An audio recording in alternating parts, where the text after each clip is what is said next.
c'est très difficile à dire qu'est-ce qu'il va passer demain. Parce que j'ai vu que jusqu'à aujourd'hui, il y a des ruines près de Kiev. C'est-à-dire c'est Butcha, Gostomel et les autres petites villes autour de Kiev. Et ils sont un peu restaurés, reconstruits, mais il y a beaucoup de ruines et aussi beaucoup de ruines sur les deux côtés des chemins principaux de Kiev vers l'est, Kiev, Varsovie. Oui. Et c'est très pénible quand tu conduis et tu vois des maisons détruites, des supermarchés détruits. Jusqu'à aujourd'hui, tu comprends que ça peut revenir. Oui. Et la situation actuellement est un peu, c'est difficile à dire. Au quotidien, comment vous la vivez? Enfin, c'est difficile. Parce qu'on en a un peu, on a des échos en France. C'est drôle parce que les gens qui habitent dans les grandes villes, un peu loin de la ligne de front, ils essaient de vivre comme c'est le dernier jour. C'est-à-dire les restos sont complets, beaucoup de monde dans les bars, les gens achètent des voitures, il y a des nouvelles voitures qui sont ramenées par la chemin à Kiev, à Lviv, d'Europe de l'Ouest. C'est intéressant parce qu'il y a beaucoup de vieilles voitures qui sont ramenées pour l'armée, c'est les pick-up trucks, les jeeps, et les voitures pour les salons à vendre.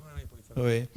Mais, concessionnaires pour les vendeurs. Oui, mais c'est intéressant parce que j'ai rencontré beaucoup de gens, des soldats, des gens mobilisés qui sont rentrés chez eux pour 10 jours, pour 5 jours, c'est comme vacances.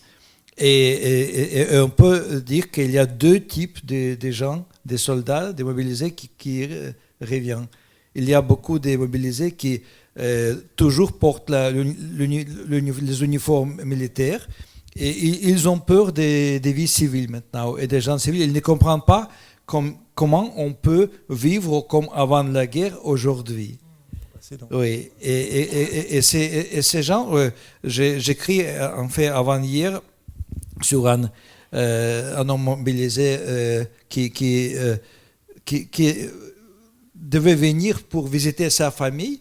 Il a visité la famille pour un jour et 9 jours, il a passé chez amis. Et une chose incroyable, il y a bien sûr des checkpoints, c'est comment on dit? Checkpoint, partout Berlin, il y avait en Ukraine, pour contrôler la circulation pendant le curfew, pendant la nuit, quand c'est interdit de partir. Couvre-feu. Et souvent, les soldats qui font les vacances, ils viennent pour passer la nuit avec des soldats des checkpoints. Parce que, pour être près des militaires.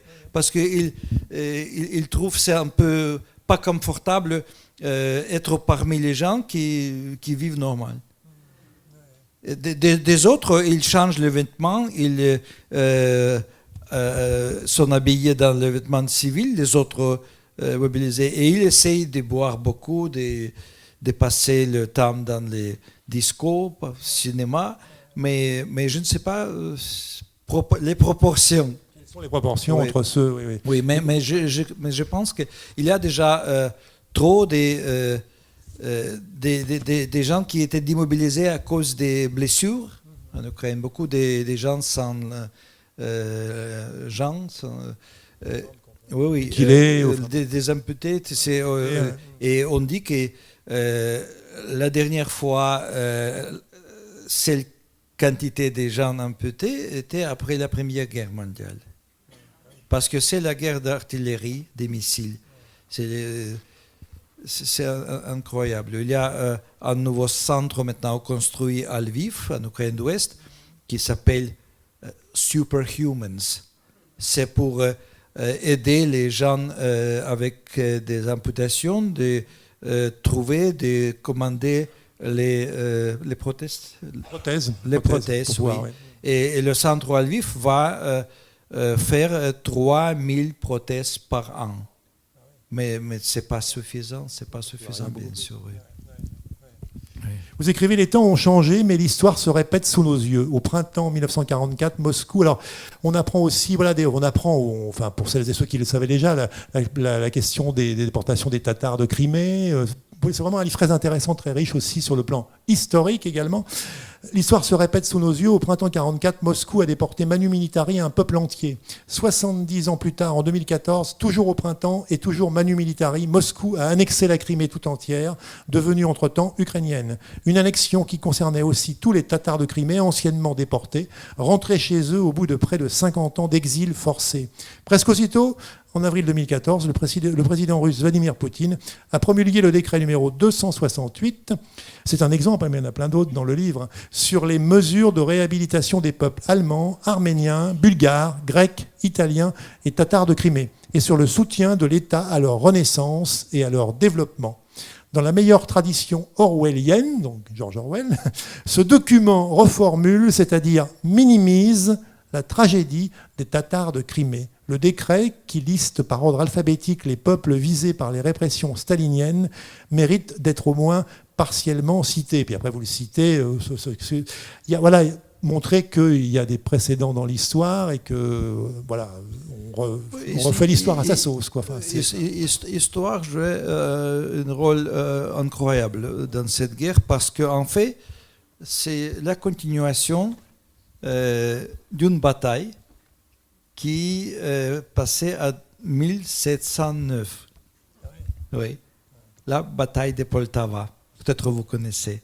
Non, peut-être pas. Je pense que la bataille de Poltava, 1709, non, vous pouvez expliquer. Parce que la bataille de Poltava est présente dans la littérature classique russe partout. Et il y a un grand poème par Pouchkine, Poltava et tout ça. C'était la guerre, la bataille entre Hetman, le chef des Cosaques ukrainiens Mazepa, qui était soutenu par le roi suédois Charles le XII, contre Pierre le Grand. Et Pierre le Grand a gagné. En fait, c'était un essai par le Hetman Mazepa de libérer les terrains ukrainiens. Après, il était pris et contrôlé par les Russes à partir de 1654. En 1654, l'autre Hetman ukrainien Bogdan Khmelnytsky a demandé des aides militaires des Russes dans la guerre contre la Pologne. Oui, c'est très compliqué. Oui, c'est sûr, bien sûr. Mais il faut comprendre que la Russie était toujours une monarchie.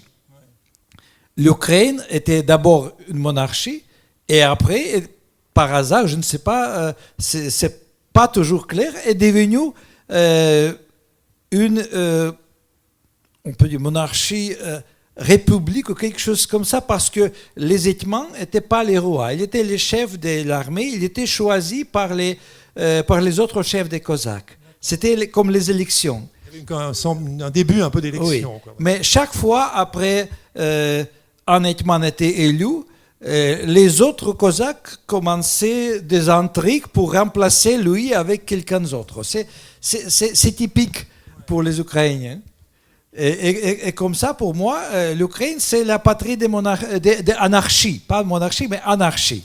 L'opposé. Et ce n'est pas par hasard que la plus grande armée anarchique était organisée en Ukraine en 1918 par Nestor Makhno, par anarchiste qui vient des sud-est d'Ukraine.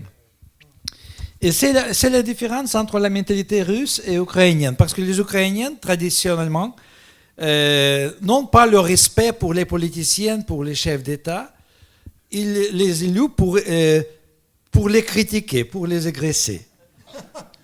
Parce que l'Ukraine, c'est la société des individualistes. Chacun a respect pour son idée, son imagination. Ouais. Et comme ça, l'Ukraine, c'est... L'expression d'une liberté, d'une opinion individuelle. Oui, un pays avec 40 millions d'images d'Ukraine, parce que chacun construit son Ukraine dans son imagination et cherche des autres qui sont proches. Oui. Et la Russie, c'est le pays des mentalités collectives. Merci encore, Andrei Kourkov, d'être venu jusqu'à nous. Merci à vous pour avec plaisir. si beaucoup de notes. Oui, non, mais ça, c'est incroyable. Je pense que j'écrivais moins. Non, mais après, moi, je n'écris pas, je ne fais que lire. Merci beaucoup, en tout cas, à toutes et tous, et bonne soirée. Merci. Merci. Merci.